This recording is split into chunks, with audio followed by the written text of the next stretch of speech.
बिस्मिल्लाहिर्रहमानिर्रहीम।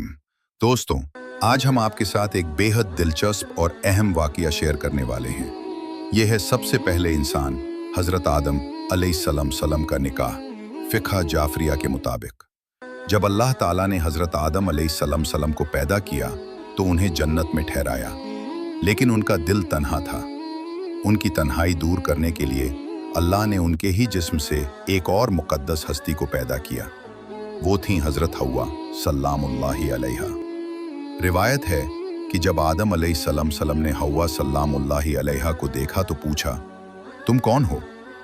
हव्वा सल्लामुल्लाहि अलैहा ने जवाब दिया, मैं एक इंसान हूँ जिसे अल्लाह ने आपके सुकून के लिए पैदा किया है। उस वक्त अल्लाह ने फरिश्तों को हुक्म दिया कि आदम अलैहिस्सलाम का निकाह हव्वा सलामुल्लाहि अलैहा से कराया जाए।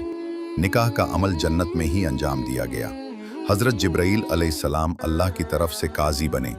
उन्होंने आदम अलैहिस्सलाम से पूछा, आदम, क्या तुम हव्वा सलामुल्लाहि अलैहा को अपने लिए कबूल करते हो? आदम अलैहिस्सलाम ने कहा, हाँ, मैं कबूल करता हूँ। फिर हव्वा सलामुल्लाहि अलैहा से कहा गया, हव्वा, क्या तुम आदम के लिए कबूल करती हो? हव्वा सलामुल्लाहि अलैहा ने कहा, हाँ, मैं कबूल करती हूँ। इस तरह उनका निकाह अल्लाह की मौजूदगी में मुकम्मल हुआ। फ़िक़्ह जाफ़रिया के मुताबिक अल्लाह ने हव्वा का मेहर आदम अलैहिस्सलाम पर वाजिब किया, और वो मेहर था मोहम्मद सल्लल्लाहु अलैहि मोहम्मद पर सलावात भेजना। जब आदम अलैहिस्सलाम ने मोहम्मद सल्लल्लाहु और उनकी आल पर दुरूद भेजा तो अल्लाह ने उनका निकाह मंजूर कर लिया।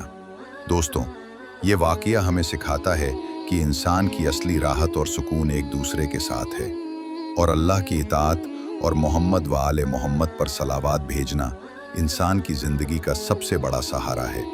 हज़रत आदम और हव्वा का पैगाम यही है कि निकाह सिर्फ़ एक रस्म नहीं, बल्कि अल्लाह की तरफ से एक पाक और पवित्र अहद है।